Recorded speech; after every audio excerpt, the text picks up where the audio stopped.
Coming up on Garden Talk. My goal with organics is to keep them medium moist at all times. That way the microbes are continuing to be active. If the soil dries out, microbes go dormant, and you don't get that breakdown of those amendments, turning them into usable nutrients for the plants. A little sponge at the bottom and a little container there, so you basically wet the sponge and then keep it on the bottom rack there, and that helps hold the proper humidity in there. Mix it up within the top inch or so of the soil. It's pretty much like glass shards to these pests. Towards the end of flowering, I'll lower the temps in order to try to conserve the terpenes, have less terpenes volatilizing off the plant. Don't get caught up in the noise. There are a million ways to go about growing these plants. There are some content creators out there that say it's their way or the highway. They have the best way to do it, and everybody else is doing things wrong. And that's just so far from the truth.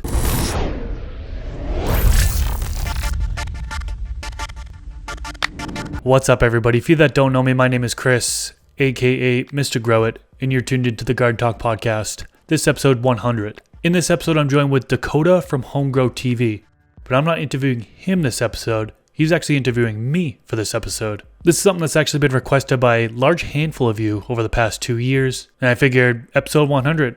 Let's do it. In this episode, we get into a variety of different gardening topics. I talk about my grow style, plant nutrition, environment, plant training, IPM, and more. If you gain value from these podcast episodes, please click the like button and also subscribe to the channel if you haven't already. That way you can be notified when new episodes are released. If you'd like to support the podcast even more, you can do so by going to patreon.com/MrGrowIt. There are various rewards set up for those that support, and you can pledge any amount that you'd like. 100% of the money pledged through Patreon goes right back into the podcast. It helps this podcast keep going, so thank you all so much for your support there. Before we get into it, I want to acknowledge that one of my goals for this podcast is to bring free gardening information of all plants to the general public. That being said, I'd like to thank the sponsors of today's episode who helped make that goal possible.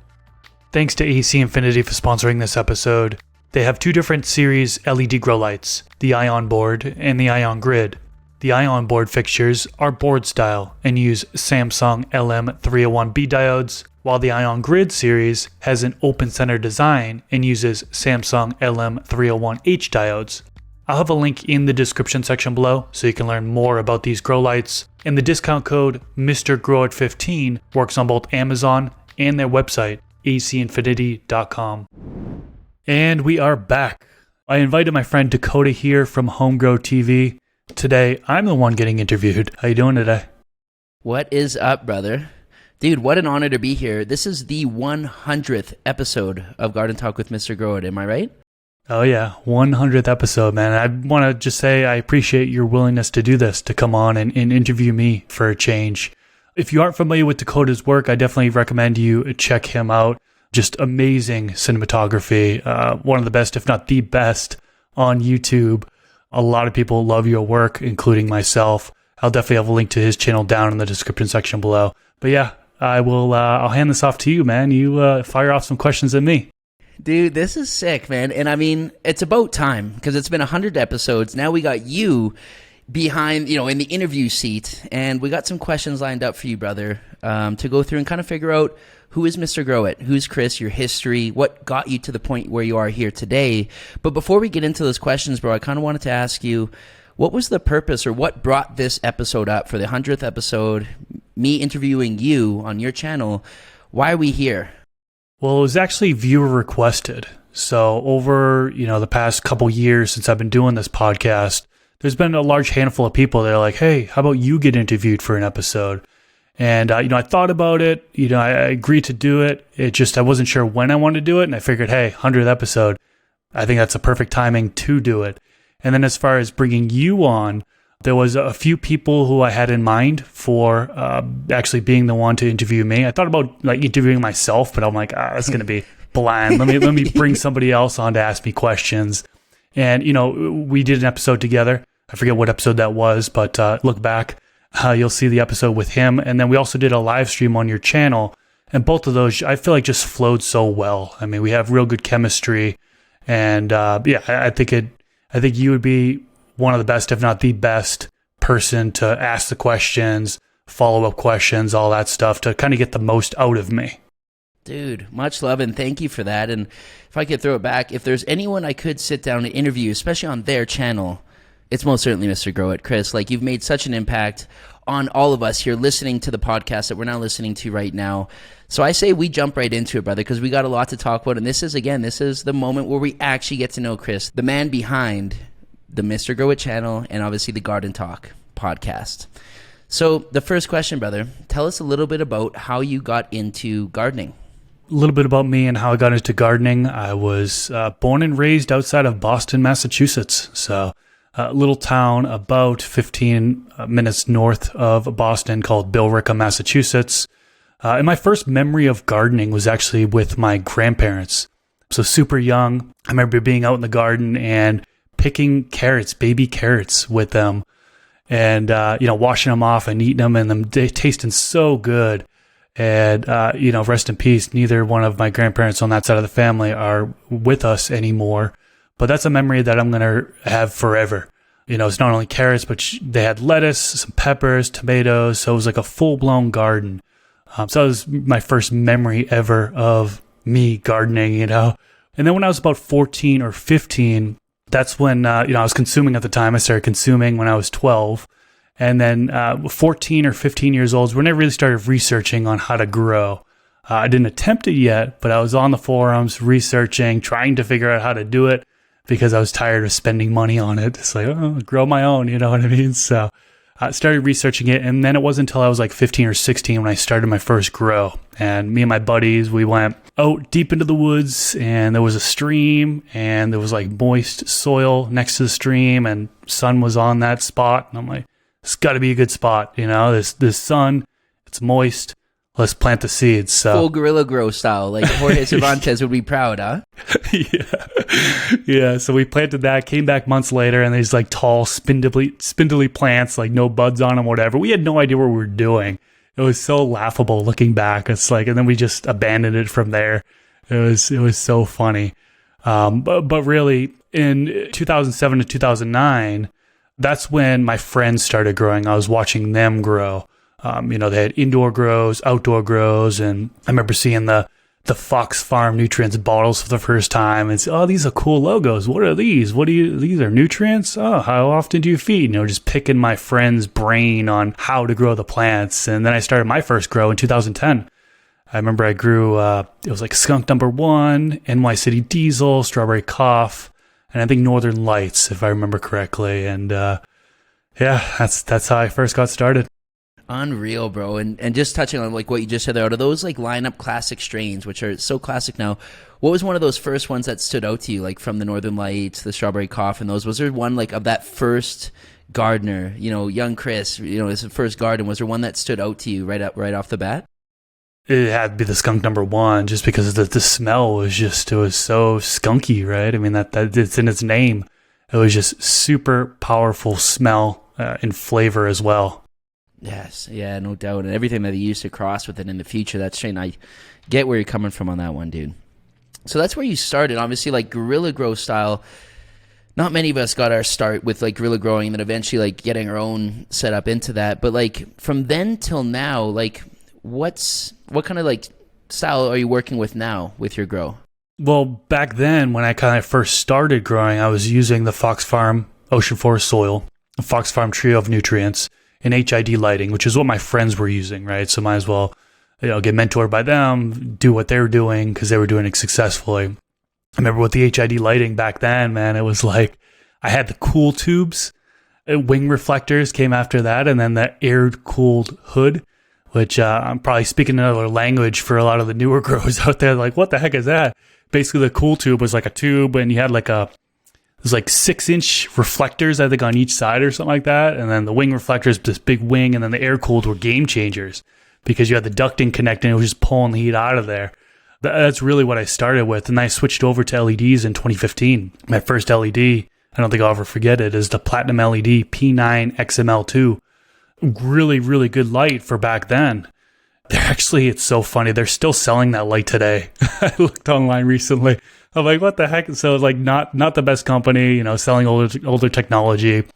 And they're also selling like therapy lights now, which I thought was so funny. Platinum LED therapy. Yeah. What are people using these therapy lights for? I What don't are you even doing? know, man. I didn't look too deep into it, but they switched from indoor grow lights to therapy lights, which I thought was pretty funny. Oh my But yeah, goodness. LED, and then the Fox Farm Nutrients, I got some really good results with that lineup. I used it for 5, 6, 7 years. Just the trio. I also was using the Beastie Blooms, which is their PK booster, because oftentimes I would get phosphorus deficiency in the middle of flowering, and that PK booster did help. And then when I switched over to the LED grow lights, I had added CalMag into my regimen. So that's kind of where I started there, and then kind of where I'm going now. I mean, I'm fully over with LED. I have been I've used so many LED grow lights over the years. I can't even remember them all. Right now I'm using the AC Infinity T24s. I have 2 of those, and I have 2 T22s. And I've used Vipaspectra in the past, Mars Hydro, Spider Farmer, the list goes on. I was actually doing par testing for a while where I had companies send me lights, and I would test them out and show with the par meter what they were doing for par numbers, and posting videos on that. I got bored of that and stopped doing that. But I did have an interest in lighting for quite some time there. And then as far as medium, I've tried cocoa in the past. I had some really great results with it, but I really still prefer growing in soil. And I have transitioned over to organic. But I still do synthetic grows, or, to be politically correct for a lot of people, there's mineral-based grows from time to time. But yeah, my main focus in recent years has been growing organically. Wow. And before we continue, because again, we're talking to someone right now, guys, that has spoken to so many experts, right? There's been 100 episodes on the channel, but I can only imagine how many more experts you've spoken to, again, going to MJ BizCon and different places in different areas. So how much of what you've learned from the very beginning as a grower, as Chris at the very beginning, to, again, your growth style that you've kind of explained to us now, how much of your interviews and the experts that you've known have molded that compared to you just making your own decisions? Man, it's hard to explain. I've done so much stuff differently since talking to people. It's crazy. I mean, I remember when you would hear about when the leaves, pluck off leaves or leaves fall off and it's at the top of the soil, people saying that's bad. You need to immediately remove those leaves from the top of the medium because it attracts pests. And, come to find out, fast forward now, organic growers, they do that purposely. It's called the chop and drop method. They're chopping things down, dropping it onto the soil, use mulch, help retain the water. Also, that breaks down and microbes break it down, cycle the nutrients. The plant can uptake those nutrients. There's, an endless amount of things that I used to do that I've changed because of what I learned through talking with people, watching YouTube videos or talking with people on my podcast. So yeah, it's always changing, always trying to improve when it comes to what I do in the garden. Yeah, that must be the battle with you and me as an active listener to the podcast and everything you do. It's like, oh my God, one week we might be talking about organics and the next week you're talking about maybe synthetics, and you're talking about everything on the scale, which you as a grower yourself as well, you must have internal battles all the time. Okay. And so my question is when you hear someone, again, like Dr. Bruce Bugbee, someone with so much certification coming on your show and telling you this are the studies, this is what I've heard, do you take these professionals and their advice as that's law, that's what I'm going to do? Or are you taking this as I'm going to test this and then apply it and continue to use it with your own personal stuff? I definitely take it into consideration, and I say them as a source when I'm talking to other people about what they have discussed. But science is repeatable, right? So there might be one study on it, but there needs to be more studies on it in order for it to be proven as a fact. So I just keep that in mind.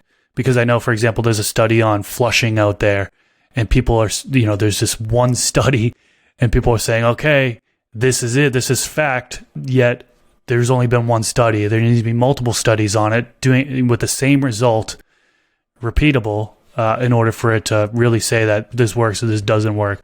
I just keep that in mind.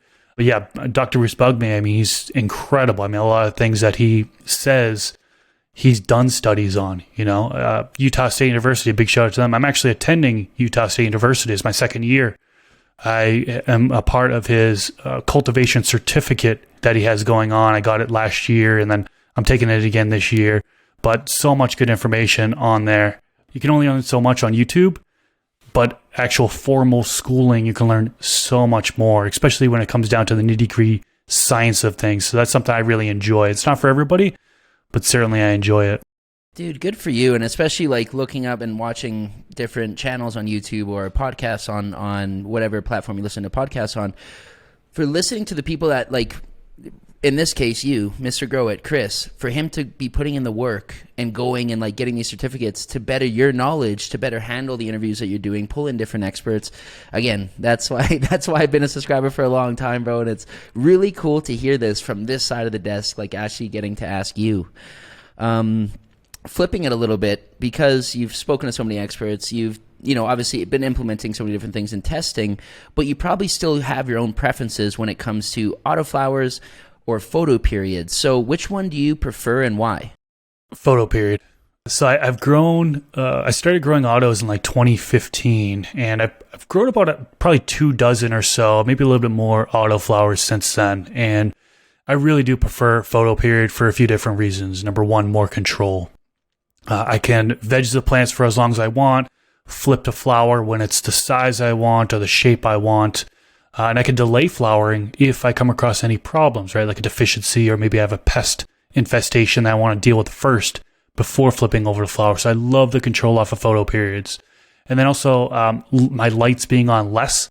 So being on a 12 light cycle when the plants are in flowering, I prefer. More particularly because it works well with my climate. So I live in a very dry climate, very hot climate. I'm in the desert, actually. And I run my lights at night. So it usually comes on about 6 p.m. and then the 12-hour light cycle at 6 a.m. In some areas, you actually get a benefit of lower energy cost. I don't think in my state that's the case. It's different state by state. But as far as it being cooler at night, and when you have your grow rooms on, it heats up that grow space. But when I'm running my lights during the day, unfortunately, it makes it more difficult to control that heat. And, temperatures rise up into the high 80s. It's touched 90 degrees before my grow tent, which is really not ideal. So if I can keep my lights off during the day, I'm happy. So I see that as a benefit for me. So I definitely prefer Photoperiod for those few reasons mostly. I do not blame you. As a gardener, we want to control as many things as possible, and when they're starting to flower is definitely one of them, and an important one. So there we have it, guys. Photoperiod on that. So when it comes to Photoperiod, are you more of a feminized guy or a regular seed guy, and why? I gotta say feminized, just for the peace of mind purpose. I mostly grow from seed. Clones I've done in the past. I don't do a perpetual grow. In between grows, there's a period of downtime where I'm drying, curing, and stuff like that. I don't have any active plants growing, so I mostly grow from seeds, and I grow all different cultivars. The max plant count I have here is 12, and I'll give you an example. So quite recently, actually, within the past year or two, I planted 12 regular seeds, and I vegged them out. I actually did get them DNA sex tested. I found out the result probably like week 3 or something like that, so it wasn't too much time wasted. But out of those 12 regular seeds I planted, only 4 of them ended up being female. So I had to kill off the remainder. So like, luck of the draw, it wasn't a really good ratio for male-female, but that throws everything off for me. So just having like the peace of mind with feminized seeds, it's just my personal preference, really.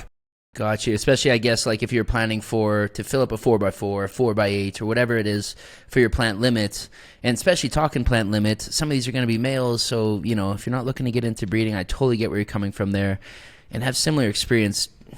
Dude, on the last run with my regular run, we won't talk about it here or now, but at some point, I got to fill you in. I'm definitely sticking to the Fems too, and I agree with you on that one, brother. All right, so Chris, talk to us about proper plant nutrition. What do you actually do with your plants to keep them nice and healthy? Well, it really depends on what I'm using for an input, right? So I can break it down between synthetic or mineral-based grows, and then I'll talk about organics after the fact. So with the synthetic bottled nutrients that I use, typically I'll go in at a half dose to begin. So a lot of times I grow in a soil that has nutrients already in it to begin. So it's already pre-charged with nutrients, a lot of people say. So typically for the first roughly 30 or 40 days of the plant's life, it's got enough nutrition in the medium already to begin, particularly in soil is what I'm referring to. So I don't do any feedings for the first 30, 40 days. And then from there, I'll start doing a half dose of bottled nutrients according to what it says on the feeding chart. I like to stick to the ratios. We know if there's an imbalance of nutrients in the medium. It could lock out other nutrients, for example. So I do stick with a half dose. And then there's so many different ways to go about it, and I've done it so many different ways, but I typically stick to like the water feed technique. That is where, when I feed, the next time the medium dries out, I will water. Then the next time the medium dries out, I'll feed, and then I repeat that. And then when I determine when to water is just old school technique that I still do. I started from the beginning and still do to this day, which is just stick your finger in the top of the medium. If an inch down, knuckle deep, if there's bone dry, that's when I go in there with a watering or feeding. And also lifting the side of the grow pot and checking the weight and stuff like that, because I don't use moisture meters. So I probably should. I mean, that makes things a little bit easier, but as of right now, I don't use moisture meters. So that's basically it with synthetic. And then as far as organic, I mostly use the organic blends. So I will do an initial amending of the blend. One of my recent favorites have been the Build a Soil Craft blend.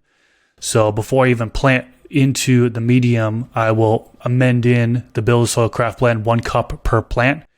And then roughly about 30 days into the grow, I'll do another top dressing, then another 30 days, do another top dressing, repeat that. And that's basically it, just kind of water in. But with watering, I do treat it differently than with synthetics. I don't let it dry out between waterings. I keep it moist throughout the grow. So most of the time I will do the 5% rule, which is you take the size of the container, and mostly we use a 7-gallon grow pot. I'm going to be transitioning up to a 10-gallon grow pot for organic, but 7 gallons, so 5% of that. And then I would water that in every 2-3 days. It depends on the size of the plant. There's so many factors, right? Size of the plant, size of the container, so on and so forth. But my goal with organics is to keep the medium moist at all times. That way the microbes are continuing to be active. If the soil dries out, microbes go dormant, and you don't get that breakdown of those amendments, turning them into usable nutrients for the plants. So making sure that the medium is moist is one of my main goals with organic.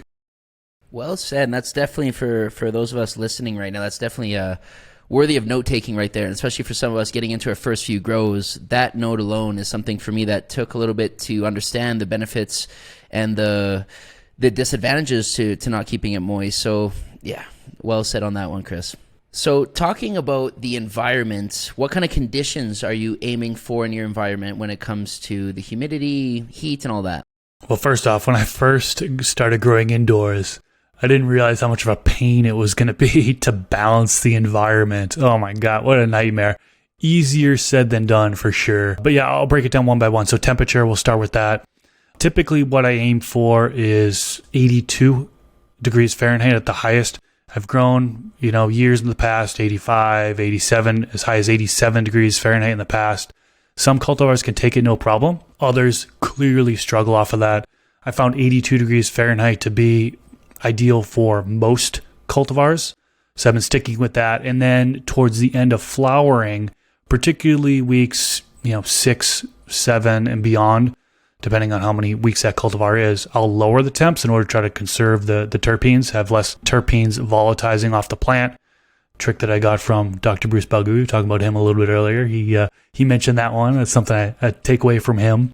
But yeah, lowering that temp down to about 78 degrees Fahrenheit in the final weeks of flowering is what I do there. I try not for it to be more than a 15 degree swing. Sometimes it will be in the low 60s Fahrenheit when the lights are off, for example. Towards the end of flowering, I'm okay with that. But if we're in veg or the beginning or middle of flowering, I'll try to keep those temps up around 70 degrees, the lights off temp around 70 degrees Fahrenheit. Moving on to humidity. So I do go after VPD. So, according to the Pulse VPD charts, there's so many freaking VPD charts on the internet, man. It makes things so confusing. People are like, I'm going off the VPD chart. Well, which VPD chart? Because there's so many that are different than other ones. I've been going off the Pulse Monitor VPD charts that they have on their website. And so, for example, if I'm at 82 degrees Fahrenheit, which is what I run, I aim for about 60 to 70%. That's in the green to dark green range on their chart. And then in flowering at 82 degrees Fahrenheit, it's between 52 and 62%. That's, again, in the dark green to the light green range. I don't get too nitpicky. I know a lot of people are like, it needs to be in the dark green range, which is the most ideal range. if it goes into the light green range on the chart, I'm okay with that. It's perfectly fine in my opinion. And most of the time, I do have to add in a humidifier. For example, right now it's 30% humidity just in this room right here. That's average for where I live. And actually in the wintertime, it gets lower. It gets into the teens. So I'm always adding in humidity. Yeah. Chapped lips, just dry everything. Yeah. Yeah. No. So you got humidifiers going nonstop then inside the tents, or do you have them outside? I have one on each side. I have a 2x4 tent and a 4x4 tent. I have one in each of those, and I have one just in my lung room as well.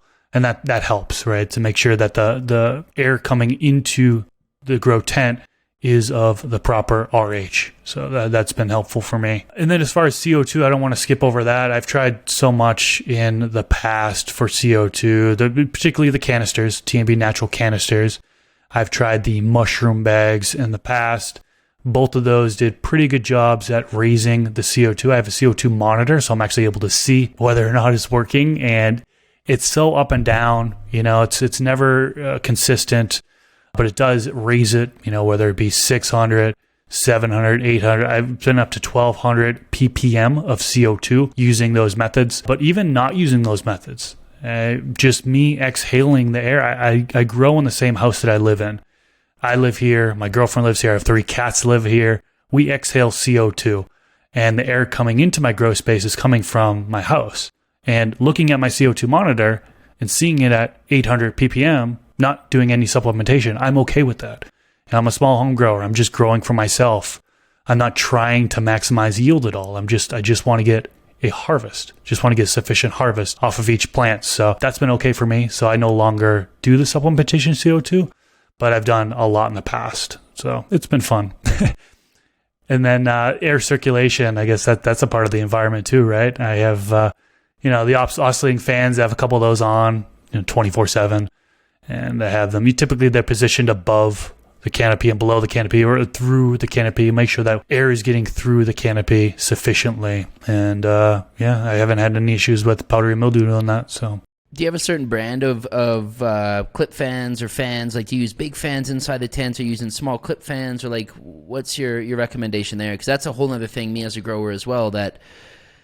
I almost started a fire like a month and a half ago. I'm not going to lie. This was like some Chinese fan that I had running 24/7, just sitting in the corner. So from me to you, like asking you, is there any preferences or for growers that you would recommend for us to be using as far as like circulation inside the room?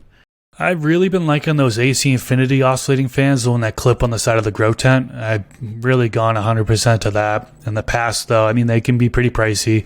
In the past, I've used a small, I believe the brand is Holmes. It's like a 9-inch oscillating fan. I've used a bunch of those in the grow tents in the past in my grow room. I've used a 12-inch fan. Why am I not remembering the name of this brand? It's like one of the most popular brands of oscillating fans. Anyways, there was a 12-inch one. I would use it in my grow room back when I was just in an open grow room. And then I had it in a 4x4 for a few grows. That was kind of an overkill to have that big of it. But yeah, these days I highly recommend those AC Infinity. I think they're 9-inch oscillating fans that clip onto the side of the grow tent.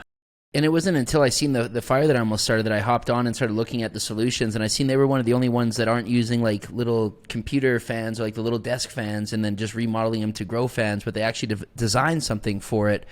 But yeah, for me, especially here, it's a big topic, is getting that circulation right and the amount of it.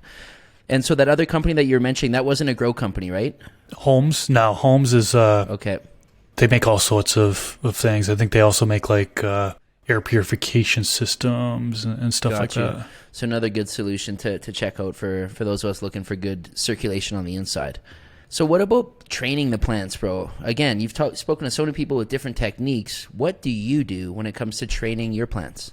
That's another thing, man, where I've done so much over the years. It's fun. It's fun to be able to manipulate these plants and see how they grow differently. I'll start with topping. Topping the plant is something I do almost every single grow.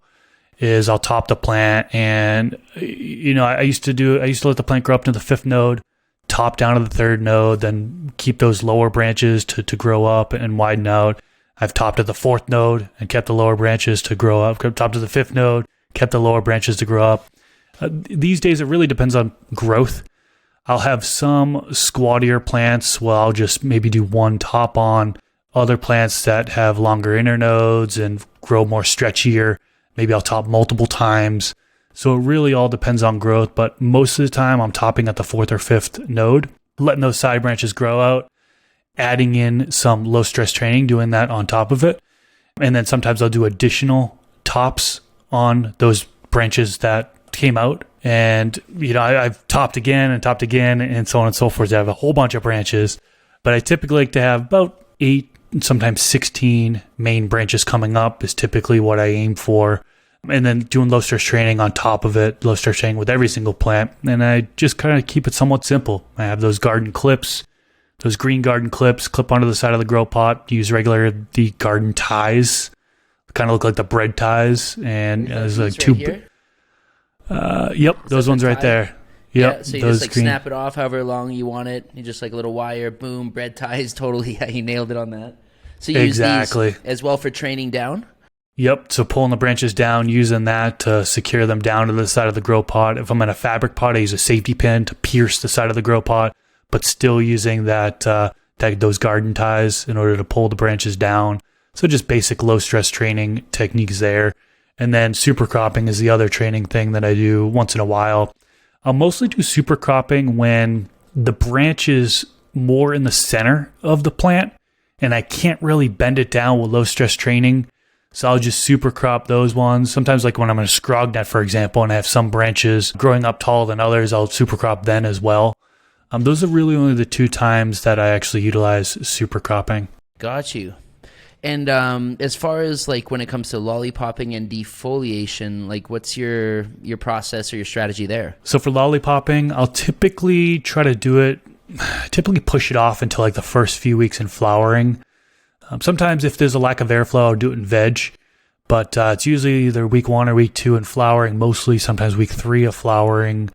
I will remove the lower third, sometimes the lower fourth of the plant, and completely strip everything off. And I kind of talked about this a little bit earlier, but I take the stuff that I've trimmed off, whether it be small branches that aren't going to reach the top or leaves, and I'll cut them up, or I'll just, leaves, I'll just let them lay flat down onto the medium now, chop and drop style. And that turns into a mulch layer, which helps with the moisture retention. So that's what I've been doing recently for lollipopping. And then defoliating, I typically will do that as well. I'll try to push it off to the first 3 weeks of flowering. Sometimes I'll do it towards the end of veg, especially with the lack of airflow in the center of the canopy there. I'll do it on either day 1 or day 7 or as late as day 21. And the way I typically like to do it is I will remove the leaves more towards the middle of the plant. So if you're looking kind of top down, the middle of the plant, I'm removing leaves kind of almost down towards the entire bottom. And I do like to leave a lot of the outer leaves on the plant. So like the outside edge of the plants, particularly on the bottom of the plant. I call it the skirt technique, is something that, keeping those larger fan leaves on the bottom of the plant around the bottom. So it kind of looks like a skirt, particularly because I feel like, in the past, when I was coming across deficiencies quite a bit, particularly when using synthetic bottle nutrients, I'd get that nitrogen deficiency where people know that, textbook style, you see it start at the bottom of the plant and start at the tip of the leaves and work its way up towards the petiole. If I keep those bottom leaves on the plant, I'm able to identify that deficiency. And then I'm able to make adjustments, add in feeding. So that is still something I do today. I've been doing that for many, many years. So yeah, that's defoliation. And sometimes I will look towards the end of flowering. Day 45, if it's like an 8-weeker, or sometimes a little bit later than that. If there is some leaves covering the bud sites, I'll look to try to tuck those leaves first. But if I can't, then I'll do the removal. Gotcha. So like, and for those like who might be listening, that might be the first time growing or just getting into it, how important is lollipopping, defoliation, or training your plants? Is this something that you personally do every single time with every plant, or are you just kind of doing it when you have time? For the lollipopping, I do it for every plant in order to try to remove that larf that comes in the bottom buds that are there. Now, there are some cultivars that are going to dense up all the way down to the bottom. I consider that like, being lucky a little bit to have a cultivar that's like that, to where those bottom buds aren't larf at all. They're actually hard buds that are usable. But for a lot of cultivars, it ends up being larf. And nobody likes trimming larf. And it ends up in my trim pile, and I use it for oil and butter and all that stuff. But I want to get rid of it. So every single grow I do lollipopping. And then for defoliation, there are grows where just some cultivars you don't need to. Like I don't need to because they're more like longer internodes. Airflow isn't impacted throughout the canopy. So I find myself doing very little defoliation, if at all. So yeah, it really depends on growth. Depends on the cultivar, in my opinion. Well said. I feel like you ran the ocean fruit before, right? The ocean fruit from Square One? No. Okay, I haven't run that. Okay, I feel like I have one that is like finally one that isn't like larvae buds on the bottom. Stuff that I should have chopped off is like looking decent, but the Square One genetics, yeah, they dense up all the way down. Like I had their frozen fuel, right.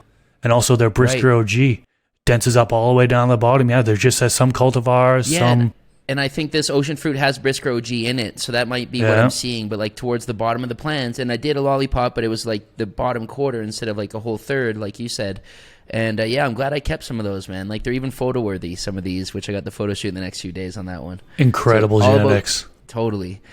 So what do you do for pest prevention? Living where you live and the experience that you have, what kind of pests do you have to deal with, and what have you learned as far as pest prevention? Well, since I mostly grow indoors, I've done a couple outdoor grows. I actually have vegetables outdoors, but particularly talking indoors, I've been fortunate enough to not come across many pests. The main pest that I've come across is fungus gnats, really. I've come across white flies before. It was pretty minor. I haven't come across spider mites or thrips or russet mites, anything major like that.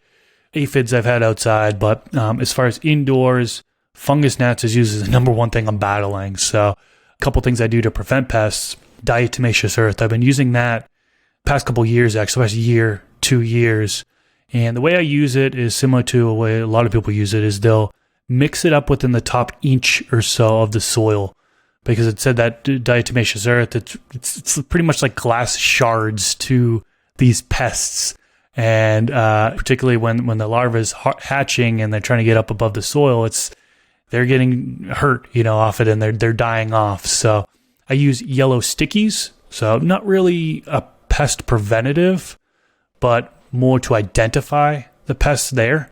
So I have a yellow sticky at every single, in every grow pot. So that way I can identify if there are any gnats flying around, and then I can make adjustments from there if I need to spray the plant, for example. So I used to spray every single week. I used to spray peppermint, then the next week it would be rosemary, then the next week it would be neem oil. And I would do that as IPM, as a preventative. You were cycling with three different types of preventative, and why were you cycling with three different ones? Well, it said that the pest gets used to it. So if you're just doing peppermint every single week, then the pests will get used to it. Then they won't actually deter the pests as well. So rotating it, is said to be beneficial there. But yeah, basically just mix it up, water into a sprayer, and then add in a teaspoon of Dr. Bronner's soap as a surfactant, and then a bunch of drops of peppermint or rosemary. I know some people do 5 drops, some people do 20 drops of each of those. Neem oil, you can just follow the instructions on the bottle type stuff. That's what I typically do. And then spraying the plants. And typically I used to spray every week, but I avoid that now. Now I'm only doing it as needed. And typically I'll do it once before flipping to flower. I like to do a nice spray of the plant, then flip over. And I don't really use the peppermint, rosemary, neem as much as I do now Mammoth Can Control. So I'm not sure if you've heard of that product, but that also has oils in it. It's a thyme oil and corn oil mostly, and there's some other ingredients in there as well. But I found that very effective not only to battle the fungus gnats, but also as a preventative. So spraying that before flipping the flower has been beneficial to me. Or using the amazing Dr. Zymes Eliminator. Again, that's another thing that can battle pests. If you have an infestation, it helps with that. But some people use it as a preventative as well. So doing a spray in veg before flipping the flower is typically what I'll do. It's as a preventative. And then last thing I want to mention is that textbook thing is not to walk directly indoors into your indoor garden. So I'll typically, if I'm coming from outdoors, I'll change the clothes, for example, and then go into my indoor garden. So Nice. You know what we need to do, Chris? At some point, we got to get Adidas tracksuits designed out, and that should be like, we come in from outside, we put our Adidas tracksuit on, and we go see the ladies. That's long term what I'm thinking for a good IPM. But no, great points on that. Every single thing through preventative all the way through to the end. Okay, so how do you go about harvesting, drying, and curing? Well, I look at the trichomes when it comes to harvesting. I usually aim for mostly cloudy. I don't really pay too much attention to how much amber there is. I know a lot of people will aim for 10% amber, 20% amber, 30% amber. They make their decision off of that. I'm looking at mostly cloudy, just trying to see minimal clear trichomes. At that point, I'll harvest. I'll cut the plant at the base of the stalk and hang the entire plant. Typically dry in a grow tent. That's been kind of my go-to, is drying in a grow tent. I'll whether it be a 4x4 or a 2x4, depending on the number of plants that I have. I will have an oscillating fan at the bottom of the tent, circulating air around. I'll make sure that oscillating fan isn't pointed up towards the buds, because that dries out the buds a little bit quicker than desired, in my opinion. I live in a very dry climate, so I always have a humidifier to add in humidity. I aim for 60% RH at a 60-degree Fahrenheit temperature. Now, unfortunately, I usually can't get as low as 60-degree Fahrenheit temperature. It's usually about 65 to 68 is what I can usually get it down to. So yeah, ideally it would be 60, but I can't get it to that every time. It usually dries for about 7 to 10 days roughly for me.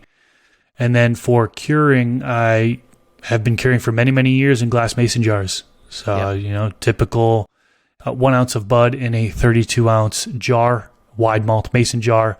Have a little hygrometer in there so I can see what the temperature and RH is. I aim for around 62 in the jar. If it's like 64 or above, I'm taking the buds out of the jar and kind of letting them dry a little bit more before putting it back in there. Doing the typical burping. I mean, I feel like I've talked about this on my channel so much that I don't know how in detailed I want to get here on this podcast episode, but at least daily burping for at least the first few weeks is what I aim for. I recently picked up those Grove bags, which are really a hot product these days. Yeah. A lot of people are ditching the mason jars and they're going after the Grove bags. So I picked up some of those. Haven't used them that much for curing.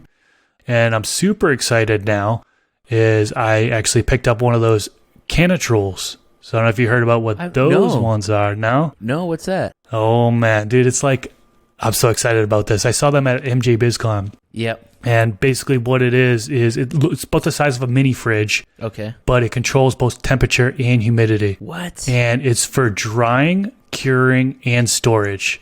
And you can adjust the settings on it. Freaking game changer. Oh my God. So literally, I'm so excited to harvest next because I'm not going to have to dry in a grow tent anymore.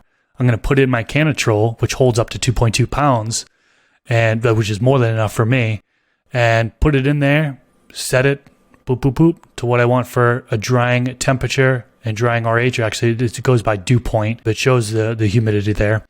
And then it'll dry for a certain period of time, and then you switch it over to the curing settings or storage settings, and then it's good to go. So huge game changer. I do have a bunch of stuff in there right now for storage, and it's holding steady. It has like a little sponge at the bottom and a little container there. So you basically wet the sponge and then keep it on the bottom rack there, and that helps hold the proper humidity in there. Dude, it's nuts. I'm so pumped to have this. So your next, like in the future with your harvest, you're not going to be like hang drying full plants. You're going to be cutting it up and then drying inside this little mini fridge style build? Exactly. Wow. And the name one more time for us, just for the first time hearing this. What's the name again on that? Canitrol. Canitrol. Canitrol, like a little troll. Canitrol, yeah, Canatrol. I'm actually I reached out to them to try to get like a discount code for my audience and stuff like that. I don't know if they're going to give me one, but dude, hook me. I'm going to email them after this, and I'm going to be like, look, I was just talking to Mr. Grow It. I heard the rumors that this is like the new solution. I need a discount code. And please tie it to Mr. Grow It, because you were the one that let me know about this amazing invention. Wow, dude, they're that's sick. expensive though. They're Makes sense. I don't know. I mean, $1,600 I think is the price tag on them right now, plus shipping, or maybe there's free shipping. I don't remember. Just saving one harvest, though, I feel like you can make that money back. You know, I've lost harvest to mold before. You know, we're high humidity here, so I've lost harvest in the past, and I feel like saving one or two or hitting a perfect cure would pay itself off after like 2 or 3 harvests. No, but. Yeah, I think it's worth the money, so that's why I spent the money on it. Yeah, good call, bro. Okay, so before we move on, I just had one quick question, and we don't have to take too long on this. What was it like? Remember the first harvest you explained to me about, or the first time you were growing? What was your harvest process, curing, and drying process like back then compared to now? Like, what was your first time like drying and harvesting? What were you doing? Oh man, I made my first successful grow. I just had it in a closet. You know, I was hang drying. Similar, you know, cutting it at the base of the plant and hanging the whole plant upside down with a clothes hanger, for example, and just leaving it in the closet. And I wasn't using a humidifier. I wasn't temperature control, you know, I wasn't doing any of that. And I was probably losing a ton of terpenes, you know, but back then nobody really focused on that. At least my group of friends didn't really focus on that. We just let the plant dry to what it was going to dry. We didn't even have those hygrometers for the jars. So we weren't controlling whether or not the humidity was right. Probably had mold for all we know, you know, in there. It's so much different now. You know, we're doing so much. I'm doing so much more now in order to make sure that I don't get mold during the drying process and curing process, because it's so easy. I've had it happen before. It's so easy to get if your conditions aren't right. Totally. And once you get it, it's hard to go back, meaning it's going to happen again and again on every harvest. So, yeah, you make sure you tackle those problems at the very beginning. And really well said as far as those tips and tricks, because is it fair to say that your process, what you're doing right now for curing, harvesting, and is making the difference on the flavors compared to back in the day? Yeah, I think there's a huge change. I mean, especially with conserving the terpenes. I think a lot of people make this mistake, and it took me many, many years to really realize this, is curing isn't the end. Storage comes after it. People say, "Oh, well, when you're storage, you're still curing." We're not gonna fight that battle. But when you're curing and storing it, a lot of people ignore the temperature, the storage temperature. Like, I spent so long just having stuff out in the open, it being 75, 80 degrees just in my room in the storage area. Sure, it would be in the dark, but still, like, the bud browns a lot quicker than the stuff in proper storage temperature. So a lot of people will do 60 degrees Fahrenheit, upwards of 68 degrees Fahrenheit as their storage temperature. And yeah, doing that, I actually have some bud here that you can clearly see the bud that was in a temperature-controlled environment versus a non-temperature-controlled environment, a higher temperature than the temperature-controlled environment. You can clearly see browning. The browning of the bud happens within the first 2-3 months. You can see a clear difference. I think a lot of people, again, ignore the fact of their storage temperature, and their bud is deteriorating a lot quicker. And then as far as the RH, or moisture content, in my opinion, the more drier it is, the more harsher it is. I had somebody debate me on that one time, so I'm not going to say that for everybody's opinion, but I feel like the drier it is, the more crumbly it gets. It's just harsh on my throat, at least. So making sure that the RH is around that 62% has been a game changer for me over the years. Good call. And yeah, definitely a very important piece to everything, all the work that we've done as a grower to get to this part. Definitely it's something we should be paying attention to and focusing on, and most certainly listening to Chris and what he's doing, because you've proven the results and you've talked to a lot of experts on it. So for those people listening to this podcast right now, or maybe even tuned in watching the YouTube version of it, and they're beginner growers, Mr. Grow It, Chris, what is a message that you would like to, or some type of advice maybe that you like to give for beginner growers? Yeah, I know I have a large handful of beginner growers that tune into my content. It's got to be well over 50%, 50, 60, 70%, or within their first year or two, So advice, I think, I'll keep it pretty broad here, is don't get caught up in the noise. There are a million ways to go about growing these plants. There are some content creators out there that say it's their way or the highway. They have the best way to do it, and everybody else is doing things wrong. And that's just so far from the truth. There are so many different ways to grow this plant successfully. Try out different ways, experiment, have fun with it. There isn't just one way to go about it. The other ways to go about it are just alternate ways to go about it. Again, most of the time you're getting to the same ending there. So don't get caught up in the noise, and don't think that you know everything. I mean, there's you probably get the comments too in the comment section where it's like, I've been growing for 30 years. I know everything. It's like, yeah. No, you don't. We don't know everything. There's still scientists don't know everything. We're still identifying things about this plant. It's a never-ending knowledge. So that's one thing I love so much about gardening, growing plants, is that it's an endless amount of things that you can learn. And then, I just push myself to continue to learn and continue to try things out, and that makes things a lot fun for me. So, that's the advice I have for beginners out there. Probably the best, because then after that, you take that seriously, then the rest kind of just starts to make sense. After stopping complicating everything, listening to this podcast, number one, is the most beneficial thing we could all be doing. But do not overcomplicate the things. One big question, this one's for me and a lot of people that have been tuning in to your show over, how long's the show been going for now, by the way, the podcast? 2 years. Just 2 years. Just passing the 2-year mark here. It's crazy. Dude. So 2 years since this sucker started, and it feels like we've been hanging out for 10. I feel like we're best buddies the amount of times that I've listened to you on the podcast and all your guests.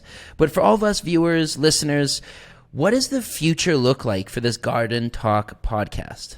Well, I'm going to make some changes. I feel like doing the same thing over and over again. I'm always looking to improve. Now with the 100th episode here, I think it's about time to make some changes to try to make things better. So starting in the next episode, I'm not going to spoil it all, but there will be a new intro coming up in all future episodes. I want to simplify things. I spent so long getting caught up in the length of the episodes. I was like, it's got to be 45 minutes to 60 minutes. And sure, there have been guests that have gone longer with that, and it's fine. I get some good information out of it. Yeah. There have been some episodes that have been shorter than that 45 minutes, but there have been some episodes where I kind of just, I would say, forced the conversation, but I could have ended the conversation sooner, but just try to get more out of it and, expanding more on a topic than needed. Right. So I'm not going to shy away from shorter episodes moving forward. If it's cool, if there's a 20-minute episode on the topic, I'm going to be okay with that. Nice. I actually got that advice. Got to give a shout out to my girlfriend, who that's all she does is listen to podcasts all day long while she's working. I don't know how she does it. I can't do that. I can't listen to something else, have something else in my ears while I'm trying to do something, but she can. Right. And, I got this advice from her where she's like, look at this. On this podcast is an hour and a half long episode, but this next one's only 20 minutes. That's all they needed to cover is 20 minutes. And I'm like, you know what? Yeah. Okay. So I'm going to be more open to not really caring much about the actual length of the episodes. Awesome. I have a long list of guests lined up for the future that I'm super, super excited about. And, one last thing is I want to ensure that the guest is bringing valuable information to the table. So doing a better vetting process. There have been a couple of guests where I wish they had more to bring to the table, which is fine. The past is the past. You don't really know somebody until you start talking to them. So just doing my due diligence, researching somebody, maybe having a conversation with them before I agree to have them on the podcast to make sure that it's structured and the information being brought out is going to be valuable for my audience. I don't want to waste my audience time. You know what I mean? Everybody's time is valuable. And it sucks when you're tuned into something. You're like, wait, why am I watching this? Or why am I even listening? I'm not really getting much out of this. All right. Click out of it and move on to something else. I don't want it to be like that. So yeah, definitely have some changes upcoming in the future on the podcast here. I'm excited about. And you just have to stay tuned in and check it out. And I most certainly will be, and I hope everyone listening right now will be as well. Such amazing work done in the last 2 years, and to hear what's coming in the future is exciting. I love the changes. I love where you're going to go. And if you don't want to share it, totally fine, but is there any way you can give us maybe a few people coming out next year, some interviews that we could get excited about or something, throw some names out there? If not, totally fine, but if so... Yeah, I sorry to put you on the spot, by the way. No, it's cool. I typically don't like naming guests that I plan to have on in the future without already having it filmed. Got you. Because I've made the mistake in the past of saying people's names, like, oh, I'm going to get this person agreed to come on the podcast, and they actually never came on the podcast. So I'm a little bummed out by that. But for this purpose, I will name a couple people who I'm pretty confident will come on here, which is Dr. MJ Coco. Big shout out to him. I met him at MJ BizCon. He's huge. The amount of knowledge he has with both growing and cocoa and LED growths in particular. I really want to pick his brain on both of those topics. Yeah. So not filmed yet. So hopefully we do film it and get that out. Yep. Jordan River from the Growcast podcast. Okay. Yeah. He's been doing a lot of soil courses with Queen of the Sun Grown. Interesting. He's been traveling around doing those actually. And so I really want to pick his brain on pretty much like soil science, building, your native soil using that. And so I'm excited for that. Those are a couple that I have off the top of my head. I talked to Tad Hussey recently. I haven't asked him to come on the podcast, but I will be asking him. Hopefully he comes on. Maybe y'all can head on over to his social media and be like, hey, you should come on the Garden Talk podcast. Maybe that'll get him to come on potentially. But it only takes a few of us. A few of us to let him know that we want to hear him on the podcast, and we might get him on. Yeah, and then repeat guests. I definitely want to get some folks back on the podcast. Maybe we can get you back on the podcast at some point to do some more, to do another talk here. But yeah, I'm not going to shy away from repeat guests. I started having some folks on for a second time. I'm not going to flood the channel with repeat guests, maybe one repeat guest a month or something like that. Good idea. I'm still trying to figure that out, go with the flow type stuff. But yeah, definitely want to get some of these other people back. If I get Dr. Bruce Bugby back on, that'd be awesome. If I get Jeremy Silva from Build a Soil on, that'd be awesome. There's some folks where really I want to do a part 2. We need to continue that conversation. Yeah, exactly. To me as a viewer as well, I already know I have my list of part 2s that I want to see. And I have no doubt that this year coming up and everything you have lined up, you're going to hit every single one of those and probably more, just like you have year to year. You've blown us away as far as people listening to your show, watching your show. Cool. So, Chris, how else can the listeners find you, and what else do you have coming up here in the future? Well, you can search Mr. Grow It on YouTube. You'll find 2 of my channels. One of them is just called Mr. Grow It. It's my gardening channel where I show my plants. And then Garden Talk with Mr. Grow It is the name of my other channel. That's where my podcast is on, and podcast clips, Q&A videos, some unboxing videos. If you dig way back, you'll find the par test videos on that channel.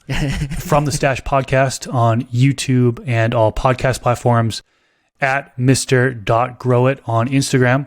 Watch out for impersonator accounts. That's the only Instagram account I have.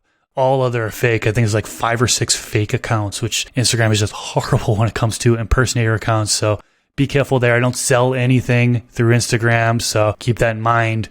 If somebody reaches out to you with an account that looks like mine and they're asking you to send them money, don't do it. At Mr. Growit on Twitter, Mr. Growit on Facebook, MrGrowit.com, and FromTheStash.com. That's where you can find me. And then in the future, I'm working on my second book. So I hope to have that out. Should be out this year at some point. It was actually delayed for a little bit. I have some family health issues. I had to travel back home and stuff like that. My dad is battling cancer. Sorry to hear he had lung cancer. He was diagnosed last year. It spread to his other lung, actually spread to his brain. And they gave him 1 month to live. So everything's on hold, until, I could spend the final days with him. Yeah, and of course. Sorry. Dude. No, you're good, definitely. I wasn't expecting that. No, nor was I, and that's big news, buddy. And that's all right. Yeah, and other than that, keep an eye out for the weekly podcast episodes on my Garden Talk podcast. I hope to do more podcast clips as well. Have those on my YouTube channel, and then gardening videos on my main channel. So keep an eye out for that. Dude, I'd love to see those shorts rolling out. Is that what we're thinking? Some of the interviews maybe in shorts, maybe some of that cut up into smaller bite-sized content? Yeah, shorts. I mean, I need to do that as well, is try to get some of those on to all social media, really. Not everybody likes to listen to full-length podcast episodes, and there's so much good information in these episodes. So taking that information, cutting them out in smaller little bite-sized chunks, and then posting them on the channel I think that'll be valuable. Beautiful. Dude, and that is technically a wrap. There's our interview. Mr. Growit, a.k.a. Chris, bro, what an honor it has been to share this 100th episode with you, brother. I'm thankful that you decided to come on and do this. I think this went pretty smooth, man. You have a lot of good questions that you asked. Yeah. Well, and I'm not even getting to the other questions. For the next interview, at some point, we're going to collab, whether it's on my channel, whether on yours, dude. Thank you so much for having me. And congratulations to you. Everyone listening, throw down a comment, throw down a like, whatever it is you're listening to this on. For Mr. Grow It, for Chris and this podcast and the vision that you're doing for us growers, for us to learn in this, bro, I respects you, honestly, and thank you. Thanks so much, man. I appreciate your kind words there. And thanks to everyone that have tuned in to the podcast over the past 100 episodes. You know, it's been a journey, and I never thought that I would be a podcaster. It just happened. You know, I thought I was going to do one-on-one discussion videos with growers, and it actually turned into a podcast. And then I got approached by a couple other guys to be on another podcast called From the Stash. So never thought I'd be a podcaster, but it's fun. It's enjoyable, and definitely excited for the future. And once again, thank you for doing this. We'll definitely keep in touch. If you guys haven't followed him, head on over his channel, follow him. I know you got a ton of really good quality videos. Cinematography's next level. Seed to harvest videos are crazy. What I heard is that you're going to transition more to the documentary style things, which is going to be really exciting, something I'm excited about. So I'll have a link to Dakota's channel down in the YouTube description section below. Much love, brother. If you guys enjoyed this video, click that thumbs up button, subscribe to the channel if you haven't already. Every single weekend, we're doing these Garden Talk podcast episodes, and I'd love for you to tune into future episodes. All right, we'll leave it at that. Peace out, everyone. Catch you in the next episode.